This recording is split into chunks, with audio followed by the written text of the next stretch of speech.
queridos, abra sua Bíblia em Lucas capítulo 24, versículo 26. Evangelho de Lucas 24, 26.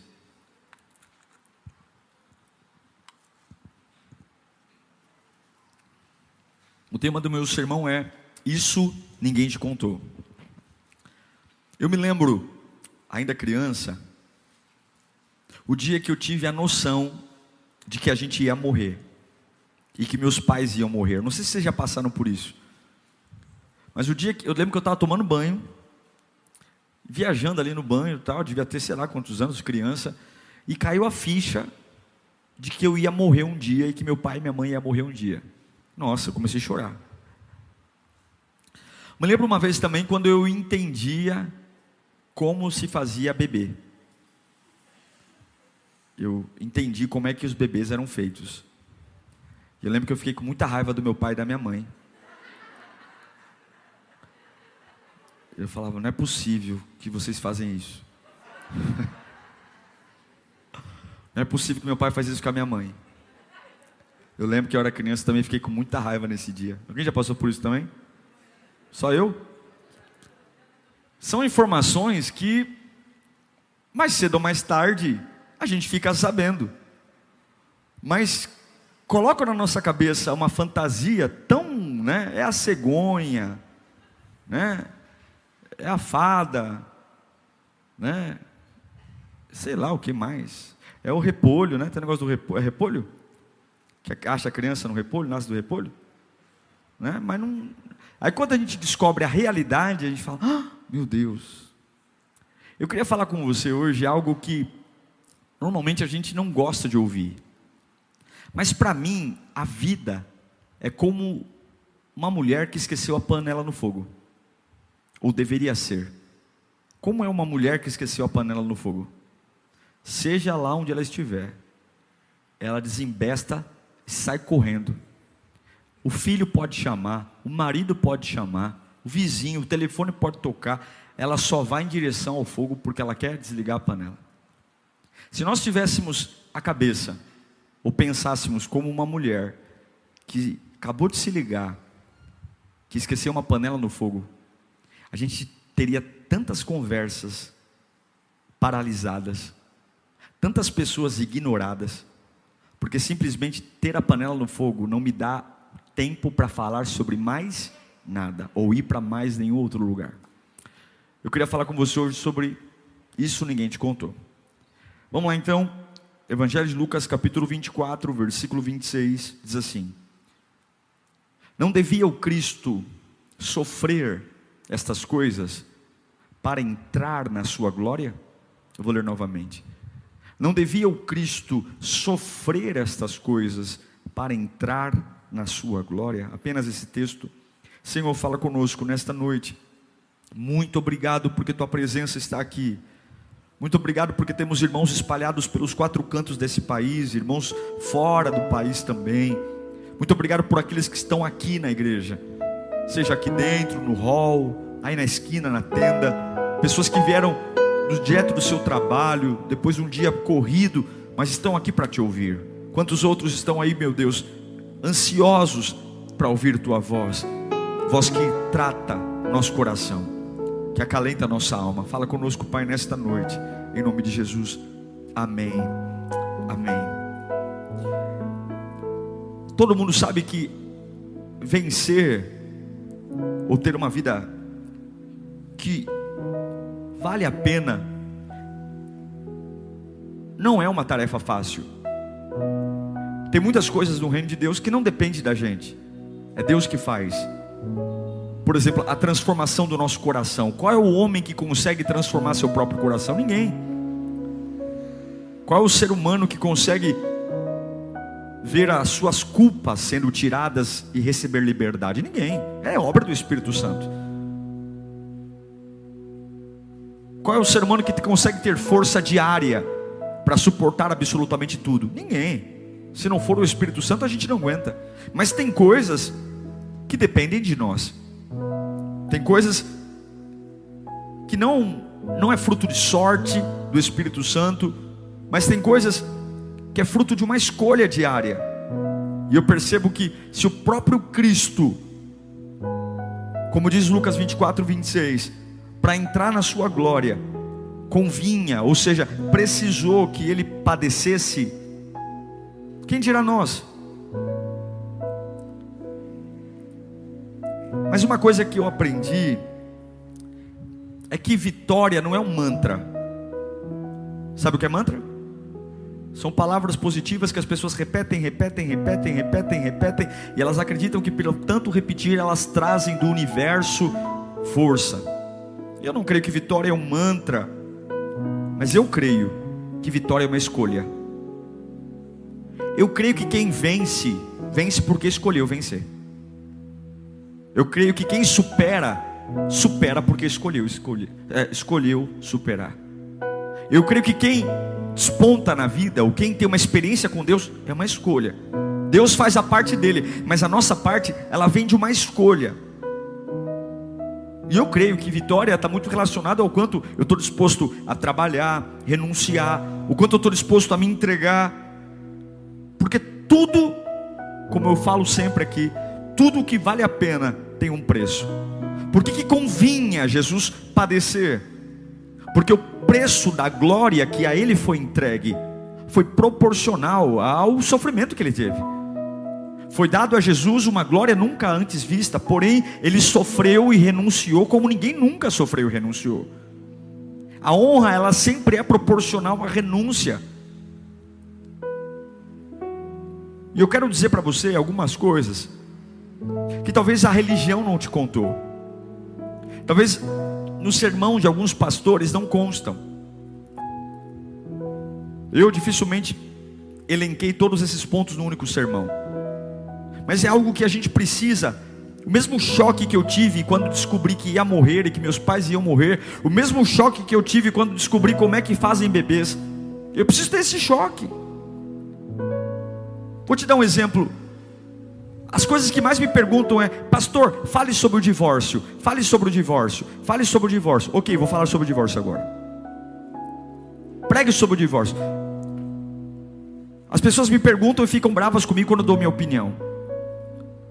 Eu não acredito que Deus manipula o homem. Eu não acredito.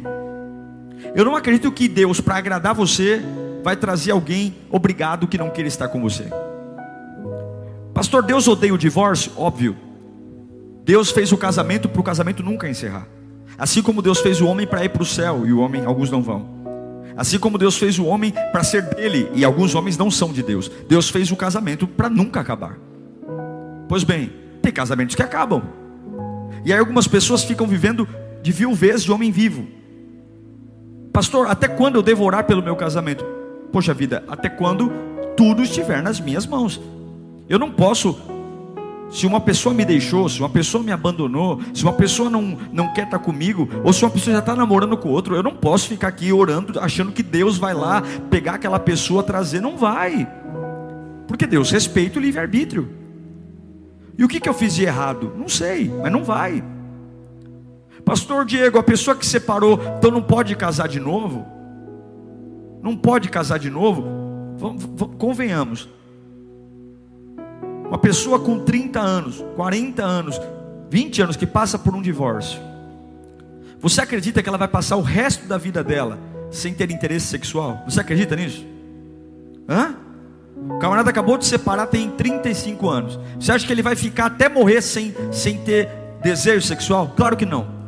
Então eu vou dizer para ele que ele não pode se casar mais, que ele não pode. E ele vai ficar na igreja fazendo cara de paisagem. E o que ele vai fazer? Eu vou colocar um jugo sobre ele. Mas a Bíblia diz, sim, a Bíblia diz que Deus odeia o divórcio. Havia uma norma, como existem uma série de outras normas, mas uma coisa não pode sobrepor a outra. O que eu prefiro? Deixa ele casar e ir para o céu, ou faço ele viver a vida inteira em fornicação? O que eu quero dizer para vocês é que a gente precisa ser inteligente, porque Deus não é o que eu acho que Ele é. Deus é o que é. E eu preciso entender que quando existe um conflito de formato, eu preciso olhar para aquilo que é a essência. Tem muita gente brigando e discutindo por coisas bobas. Sinceramente, você pode estar sofrendo, mas se o teu marido não quer você mais, não tem oração que traga ele mais se ele não quiser. Deus não vai trazer. Ah, pastor, mas Deus não inclinou o coração de Faraó? Sim. Deus inclinou o coração de Faraó para atingir um propósito naquilo que Faraó já queria. Faraó já não queria matar Moisés, Faraó já não queria matar o povo hebreu. Deus só inclinou o coração para algo que Faraó já queria.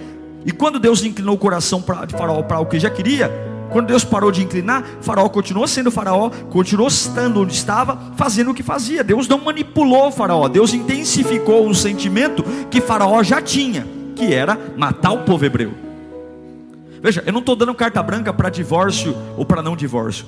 Eu só estou dizendo uma coisa para vocês: não queiram idealizar um Deus que faça algo que Ele não disse que vai fazer. E quando houver um conflito de ideia, olha para a Bíblia. Deus não manipula o homem, Deus não faz o que o homem não quer, Deus não trata a gente como marionete. Então você tem que saber disso. Eu vou falar rapidamente algumas coisas que você tem que saber, você que está em casa, para que o diabo não te engane, para que você acorde. A primeira coisa que eu quero que você entenda: vida cristã, primeira coisa, quem quiser anotar, anote isso. Você precisa se preparar para lutas. Pastor, tem que se preparar para lutas. Pastor, não, antes de você se preparar para adorar, orar, você tem que se preparar para lutas. Porque se existe vitória, é porque existe uma luta. Se existe um vencedor, é porque existe um perdedor. Se existe um campeão, é porque existe um derrotado. Ninguém compete sozinho, ninguém ganha sozinho, ninguém corre e chega no pódio sozinho. Se eu estou num pódio, é porque eu deixei alguém para trás. E vida cristã é luta. É luta contra as minhas limitações, é luta contra a maldade dos outros, é luta contra a concorrência, é luta, quer moleza, vai para a gelatina, vai para o pudim. Quer moleza? Vai para a sopa de minhoca. Reino de Deus é luta.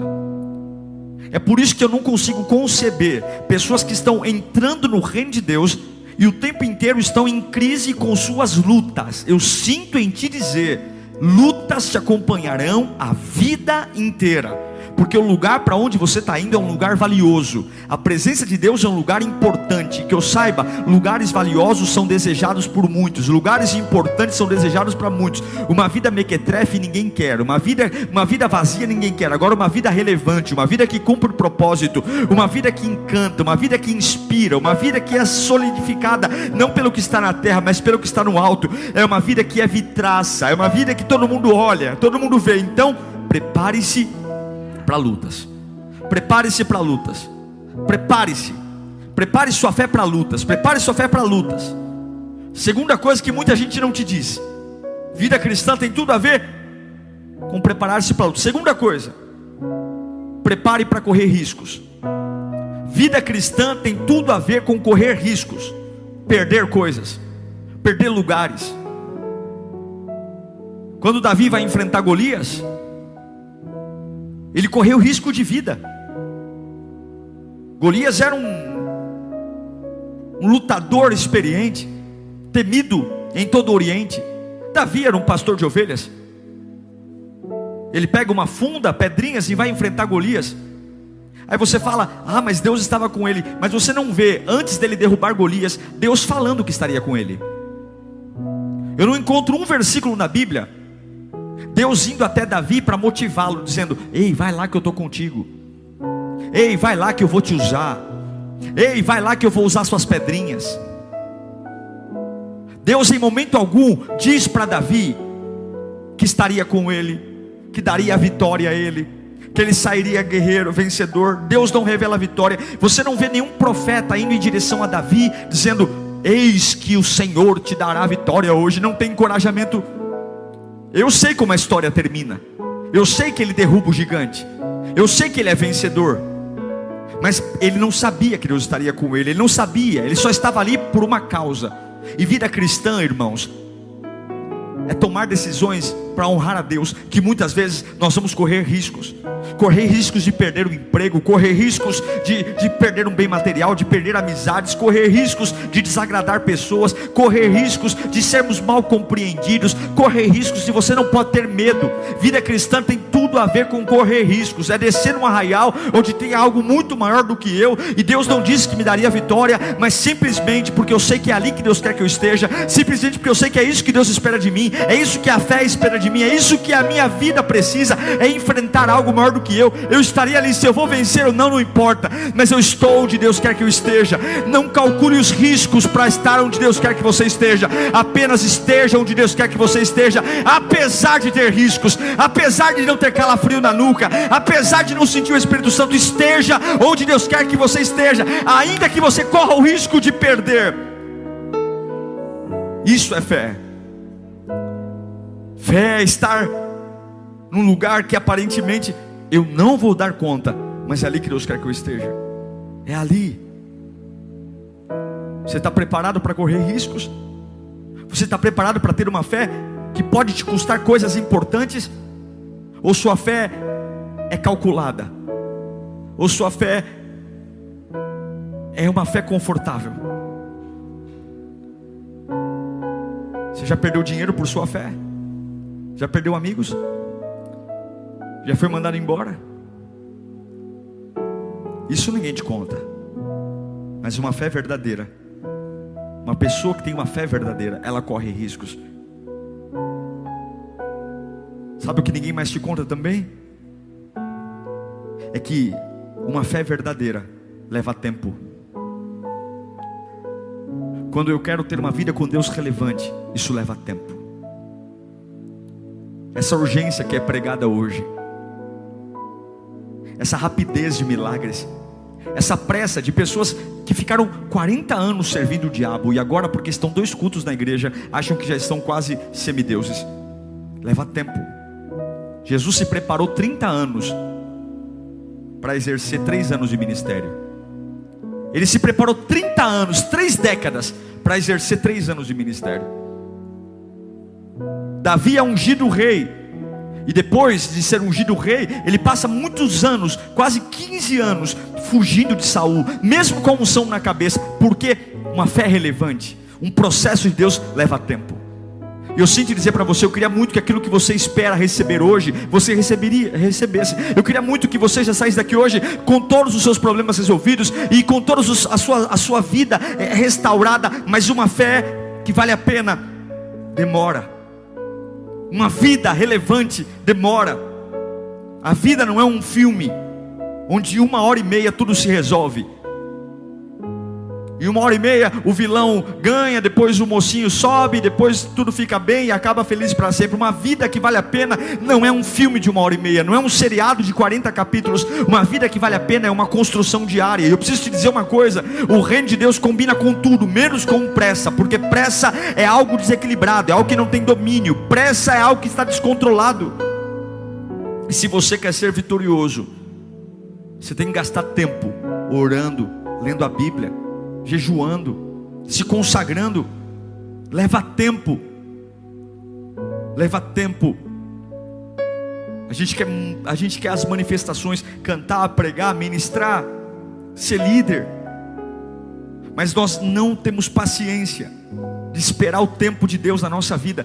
O tempo que algumas vezes é obscuro, solitário, infrutífero, sempre responsabilizando os outros. Mas entenda, talvez isso ninguém te contou, mas bênçãos não são rápidas. Você está preparado para gastar tempo com Deus, ainda assim, sem ser abençoado na tua esfera, naquilo que você espera? Talvez ninguém te contou isso, mas eu quero te contar. Vida cristã leva tempo. Não acha que porque você acabou de batizar, não acha que porque você acabou de cear, que você já é. Não, leva tempo. Vida cristã leva tempo. Talvez ninguém te contou também que vida cristã verdadeira precisa renunciar. Sem renúncia você não tem vida cristã. Você tem que abrir mão. O que é renúncia? Renúncia tem a ver com aquilo que é prioridade para mim. É a mulher que esqueceu a panela no fogo. Mas Maria, não posso agora. Mas Maria, não posso. Mãe, agora não posso, menino. Ou agora não dá. Eu tenho que desligar a panela no fogo. Mais tarde, agora eu não consigo. Mas o telefone está tocando, alguém atende para mim. Mas o WhatsApp, a campainha, agora eu não posso. É a panela no fogo. É renúncia. A gente bate no peito para dizer: nossa, como foi difícil aquela fase de trabalhar de manhã e estudar à noite. Como foi difícil aquela fase de cuidar de sobrinho, cuidar de filho, de cuidar de marido. Como foi difícil aquela fase, nossa, eu tinha que trabalhar em 3 turnos. A gente fala com orgulho daquilo que a gente renunciou em prol de um crescimento, aquilo que a gente renunciou em prol de ganhar mais. Nossa, aquela fase que eu tive que fazer hora extra para pagar uma conta. Nossa, eu nem sei como eu sobrevivi. Mas a gente não consegue renunciar em prol do reino de Deus, porque parece que o reino de Deus é terapia, ou é um consultório de psicologia que eu vou uma vez por semana. O reino de Deus não acaba, ou ele vai comigo ou eu não vivo ele. A gente precisa renunciar. A gente precisa renunciar. Qual é o preço que a minha família paga pelo reino de Deus? Qual é o preço que eu pago pelo reino de Deus? Qual é o preço que eu pago? A Bíblia diz que a glória que foi colocada sobre Jesus foi fruto de um preço que ele pagou. Qual é o preço? Qual é o preço que eu pago? Mas pastor, é difícil. Sim, é por isso que é importante, porque é difícil. Qual é o preço que eu pago para dizer não ao pecado, para dizer para alguns lugares: eu não vou nesse lugar, eu não vou beber essa bebida, eu não vou falar essa conversa, eu não vou ter. Você sabe que algumas vezes a fé, ela é obtida muito mais rápido antes de levantar as mãos. Talvez é abrir o celular, ir na agenda, ver alguns contatos aqui e fazer assim, ó, passar o dedo para o lado esquerdo. Sua fé vai aumentar muito mais rápido. Vou te dizer uma coisa: primeiro você pensa, depois você sente. Quando você fica ali, ó, no feed do Instagram, no feed do Facebook, algumas coisas aparentemente você está vendo e não estão fazendo nada com você, porque primeiro você pensa, depois você sente. Quando você para de rolar o feed, de ver gente que não deveria, de ver coisas que não deveria, quando você desliga o celular, você começa a sentir tudo o que viu e pensou. Você tem que aprender a renunciar. Você tem que aprender que tem coisas que não dá mais. Você tem que aprender que grandes libertações virão de grandes renúncias. Você tem que aprender que tem coisas que, se você não se privar e não renunciar, em Filipenses capítulo 2 versículo 5, Paulo vai dizer: de sorte que haja em vós, seja a atitude de vocês a mesma atitude de Jesus. Qual foi a atitude de Jesus? Qual foi? Que embora sendo Deus, não considerou-se igual a Deus. Era algo que devia apegar-se. Mas o que ele fez?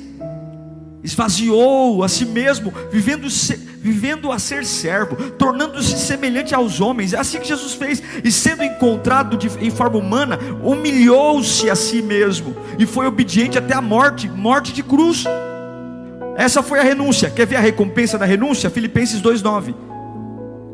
E por isso Deus o exaltou, a mais alta posição lhe deu, o nome que está acima de todo nome, para que ao nome de Jesus se dobre todo o joelho, no céu, na terra e debaixo da terra, e toda língua confesse que Jesus Cristo é o Senhor, para a glória do Pai.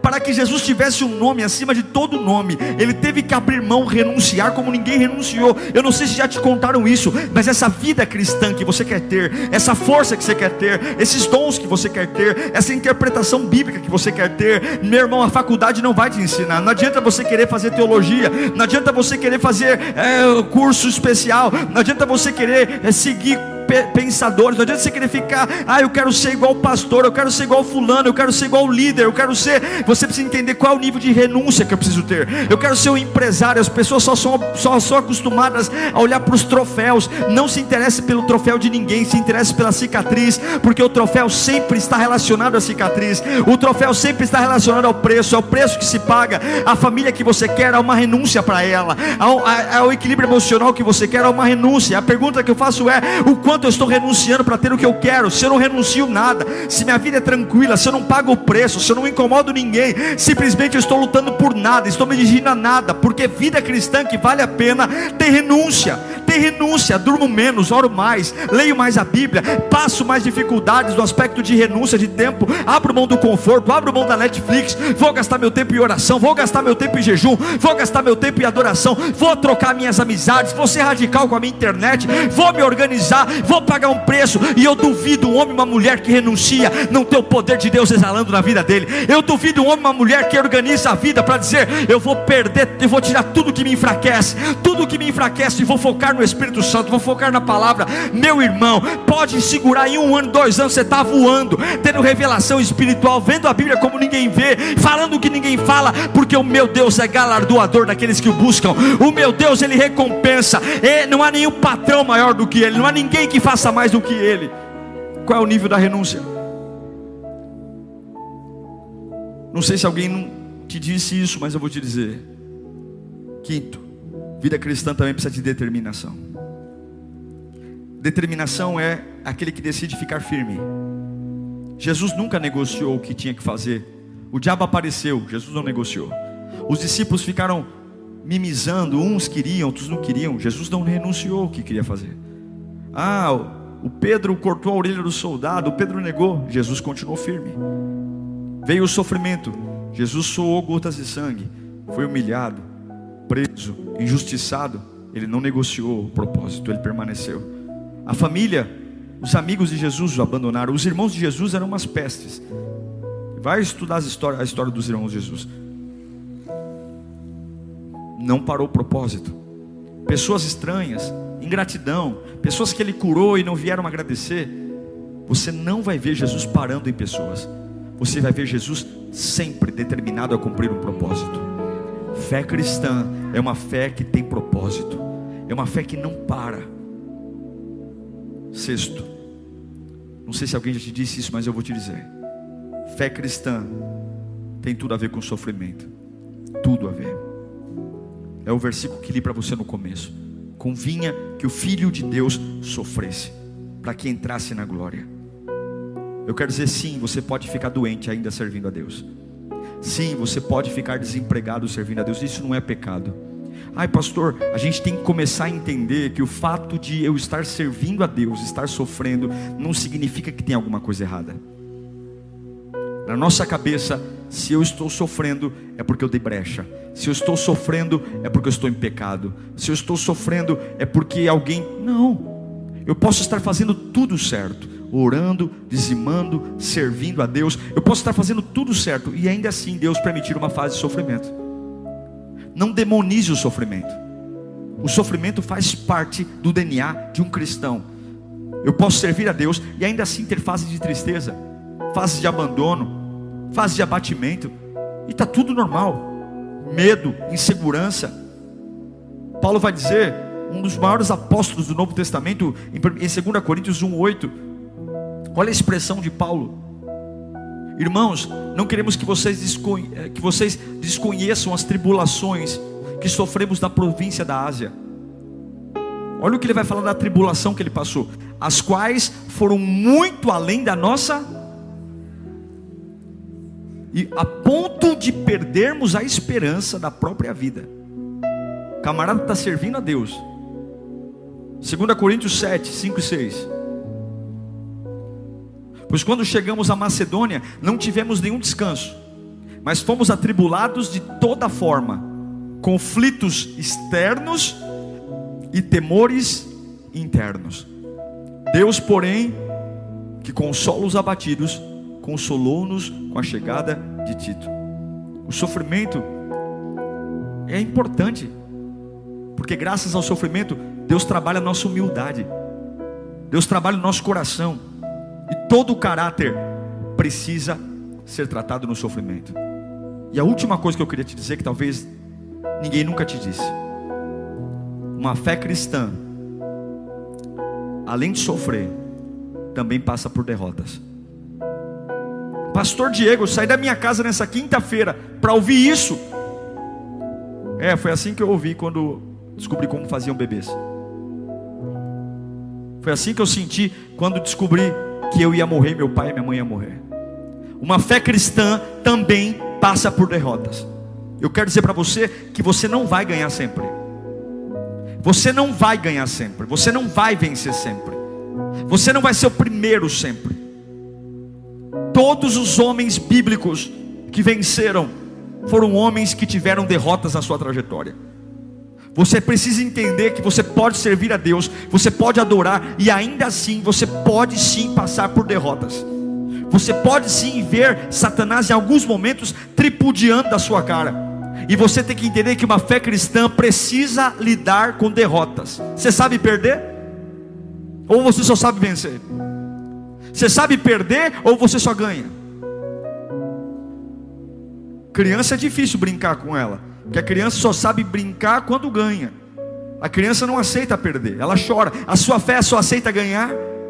O cristianismo que te ensinaram, você vence sempre, e se não está vencendo, é porque o diabo está ganhando, está vencendo. Se fosse assim, Jesus Cristo não ficaria 2 dias derrotado num túmulo. 2 dias ele ficou derrotado num túmulo. 2 dias o inferno triunfou. Por 2 dias o diabo gritou para todos os cantos: eu matei o Filho de Deus. Por 2 dias Jesus ficou em silêncio. Mas no 3º dia, aquele que suporta a perda, a derrota, mas permanece fiel a Cristo, sempre ressuscita, sempre ressuscita. E eu quero dizer a vocês, se a sua fé aprender a suportar derrotas, suportar algumas vergonhas, suportar perseguições, nunca termina na morte, sempre termina na ressurreição. E eu quero liberar essa palavra em nome de Jesus. Levante-se e creia nisso. Já passei por derrotas ministeriais, pessoais. A dureza da derrota é que você se sente a pior pessoa do mundo. Mas a bênção da derrota é que ela derruba o nosso nariz empinado, ela derruba o nosso orgulho. A gente começa, depois de uma derrota, a reconhecer o nosso limite. O sucesso não ensina nada, mas depois de uma derrota a gente fala: realmente eu sou um fraco mesmo.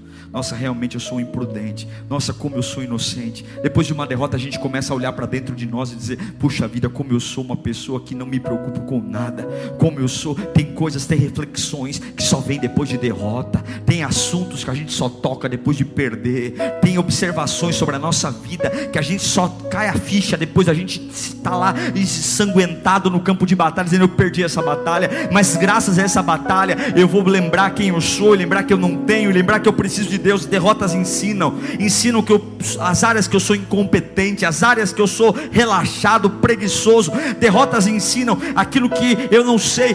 Muitas pessoas só conseguem entender que não sabem lidar com dinheiro quando ficam sem nada. Só conseguem lidar com dinheiro quando não tem nada, não tem nem o que comer. Aí quando não tem nem o que comer, fala: nossa, como eu nunca soube administrar o dinheiro. E aí cai a ficha. Tem pessoas que só conseguem dar valor a um relacionamento depois de uma derrota. O maior desafio do ser humano não é lidar com o outro, é lidar com você mesmo. E não faça das derrotas um problema. Não sei se alguém já te disse isso, mas eu estou pregando aqui: a sua fé vai passar por derrotas. Você pode ser jogado numa cisterna pelos seus irmãos, você pode ser traído, você pode ser acusado, você pode ser incompreendido, você pode perder dinheiro, você pode ser mandado embora por justa causa sem ter feito nada. Você pode ter momentos que você vai dizer: puxa vida, parece até que eu sirvo o capeta, não é possível. Mas você tem que lembrar que uma fé madura, ela é capaz de suportar derrotas, ela é capaz de ser contrariada. Eu pergunto: a sua fé é capaz? Ou você desvia?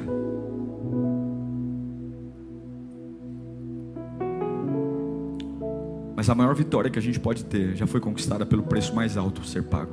Foi a salvação. Quando Jesus diz na cruz: está consumado, Ele está dizendo: apenas suporte.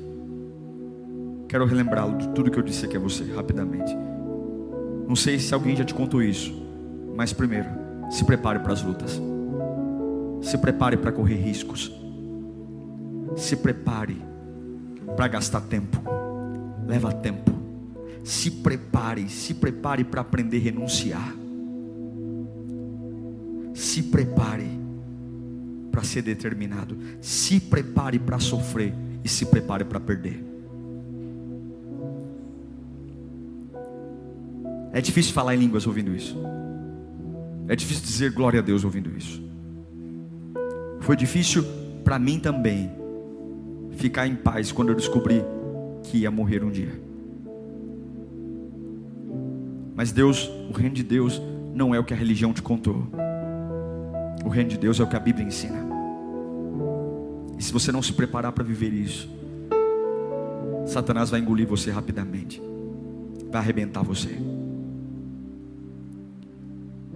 Como que eu vivo tudo isso, pastor? Creia,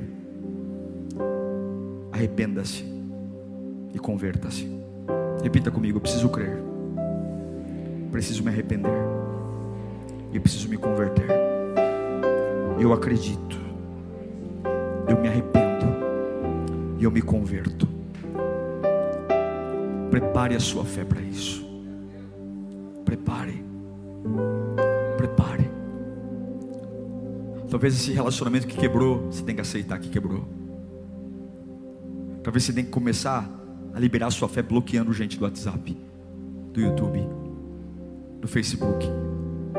Talvez você tenha que levantar a sua fé aceitando essa derrota e voltando a adorar a Deus. Talvez você precisa entender que no meio desse sofrimento Deus ainda está aí e você pode adorar a Deus apesar do sofrimento.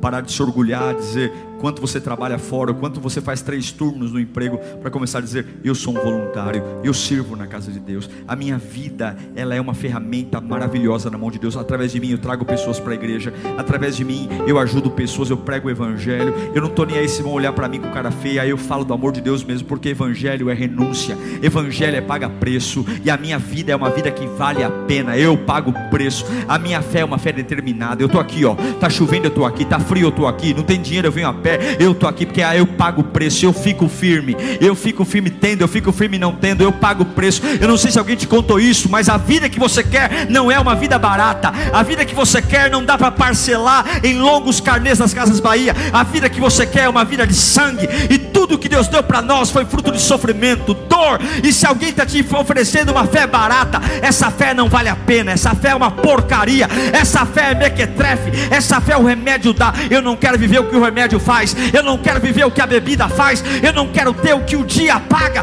eu não quero ter uma experiência que o drogado tem, eu não quero ter uma experiência que o viciado tem. Eu quero ter algo que só aquele que depende de Deus vive. Eu quero que as pessoas olhem para mim e vejam onde é que você comprou essa sensação, onde é que você comprou essa força, onde é? E eu vou dizer: venha e vê, como o Felipe disse a Natanael: venha e vê. E você vai perceber que nem olhos viram, nem ouvidos ouviram, nem passou pela mente humana o que Deus tem para nós. Porque a minha fé não pode ser uma fé comum, não pode ser uma fé qualquer. Não é aquela fé que tudo encaixa, não é aquela fé onde eu preciso ter política, onde eu preciso ter torcida organizada. O que vocês acham? Ninguém tem que achar nada. Eu sei o que a Bíblia diz, e eu vou contra a minha mãe, eu vou contra o meu pai. Pastor, eu vou desonrar pai e mãe, vou, porque em primeiro lugar tem que estar o meu Deus. Eu não tenho ninguém acima dele. Eu amo minha mãe se ela amar a Deus, se ela não amar a Deus eu a respeito, mas não a sigo, porque eu vou seguir o meu Deus, eu vou seguir o meu Deus, eu vou seguir o meu... Ninguém é maior do que o meu Deus, ninguém é maior do meu Deus. Se a minha mulher falar para mim entre eu e Deus, eu vou dizer para ela: pega tuas trouxas e vai embora, porque entre eu e o meu Deus ninguém está no lugar. Está na hora de você colocar a tua fé no lugar certo, está na hora de você começar a entender como é que a roda gira, para parar de ter esse mundo imaginário, esse mundo de Bob, onde você fica montando casinha. Não tem casinha de boneca, é batalha, é o diabo de um lado tentando te matar, colocando mentira toda hora na tua cabeça, levantando um endemoniado, levantando pessoas, criticando. É na televisão, é na internet, é essa fé, água com açúcar, essa fé que não leva para lugar algum. E do outro lado a Bíblia, que está sendo desprezada por muitos, para ficar ouvindo teoria positivista. Oh, prepare a tua fé para viver o que ninguém nunca viveu, e você receberá o que ninguém nunca recebeu. Prepare para sofrer, prepare para perder, prepare, diga para Deus: Senhor, eu quero muito, mas se eu perder eu estou firme, se eu ganhar menos eu estou firme. Meu Pai amado, eu amo essa mulher, mas se ela me deixar, estou nem aí, eu estou firme. Eu vou ser determinado, Senhor, eu estou fazendo esse curso, esse processo seletivo. As pessoas ficam assim: ai Senhor, se o Senhor me der esse emprego, eu prometo que eu vou dar o primeiro salário. Isso qualquer um faz. Diga: Senhor, se o Senhor não me der esse emprego que eu tanto preciso, eu vou te adorar mais ainda, eu vou te servir mais ainda. Senhor, se o Senhor não abrir essa porta, eu já quero te dizer que eu não preciso dessa porta aberta para te adorar. Apesar dessa porta ser muito importante para mim, eu já quero dizer para o universo, para os anjos, para o demônio, para o capeta, que se a porta não abrir, eu estou na quinta-feira Be Power, eu estou no domingo, porque é o Senhor que me sustenta. é entrar na UTI e ver minha mãe no aparelho, dizer: Senhor, eu vou orar aqui pela minha mãe, eu vou orar, mas Senhor, se o Senhor levantar minha mãe dessa maca, eu prometo. Para de prometer em cima de milagre, para de prometer em cima de vitória. Olha para tua mãe entubada e diga: Senhor, eu quero te dizer que se o Senhor não curar ela, eu continuo te amando, eu continuo te servindo, eu continuo sendo fiel a ti. Qualquer um promete em cima de vitória, começa a prometer em cima de sofrimento, começa a prometer em cima de porta fechada, começa a prometer em coisas que te contrariam, e aí você vai ver o que Deus vai fazer na sua vida. E aí você vai ver, porque Ele não está procurando pessoas iguais, Ele está procurando uma fé em comum, para gerar uma glória em comum. O que é o que você mais quer? Diga para Deus que se não acontecer, não vai mudar o que você vai fazer diante dele. Feche os seus olhos. Seria muito mais fácil fazer um corredor aqui e dizer: Deus vai te dar. Seria muito mais popular, seria muito mais bonito, o culto ficaria até mais gostoso. Passa aqui no corredor, levanta as mãos. Não. Se ninguém nunca te contou, eu estou te contando. Uma fé perde, uma fé sofre, uma fé tem que ser determinada, uma fé se prepara para a luta. É uma atrás da outra, é uma atrás da outra. Pastor, eu nem descansei do problema em casa, estou com problema na empresa. Mas qual a diferença? Existe uma fonte dentro do meu interior, que por mais que as lutas externas estejam me corroendo, dentro de mim não falta água, dentro de mim não falta ânimo, dentro de mim não falta vida. Feche os seus olhos, comece a adorar a Deus. Comece a dizer para Deus que se o teu maior medo de algo que acontecer, se isso acontecer, ainda assim você vai servir a Deus. O que é que você mais quer? O que é que você mais deseja? O que é? Diga para Deus que se não acontecer como você quer, ainda assim você vai adorá-lo. Ainda assim, você que está passando por derrota, você que está passando por derrota, você que está sendo humilhado aí, diga para Deus que apesar disso continuar, você vai conseguir servi-lo, apesar de tudo isso.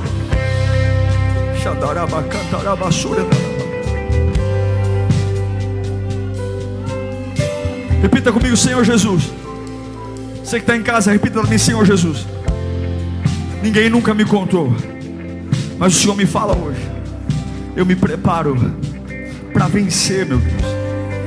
Me ajuda a tirar essas ideias que construíram na minha cabeça, ideias de pessoas fracas.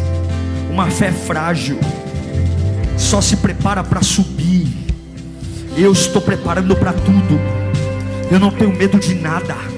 Eu não vou ser surpreendido em nada, porque nada vai mudar meu coração de adorador. Deserto eu adoro, crise eu adoro, no meio das lágrimas eu adoro, diante de caixões eu vou adorar. Por quê? Porque você é insensível? Não, porque eu sei quem é o controlador da vida, eu sei.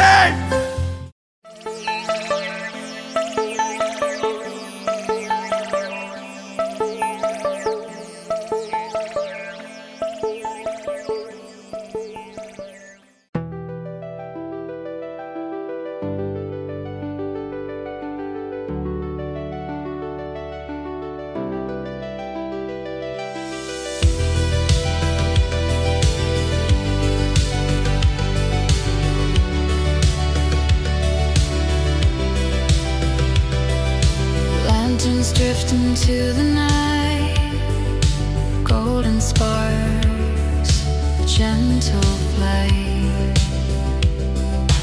Every wish I never spoke rises high, a fleeting hope.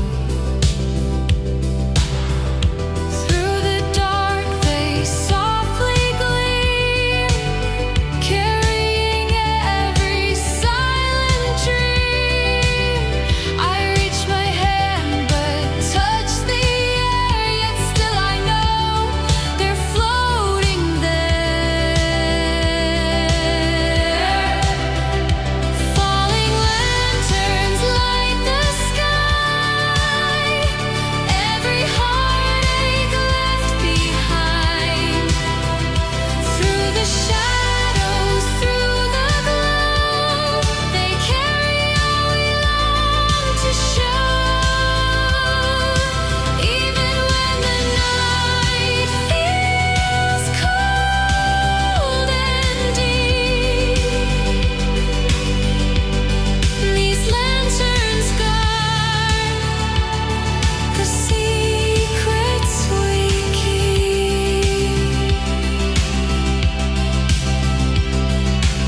whispers in the quiet wind, echoes of where dreams begin. Each flame a story,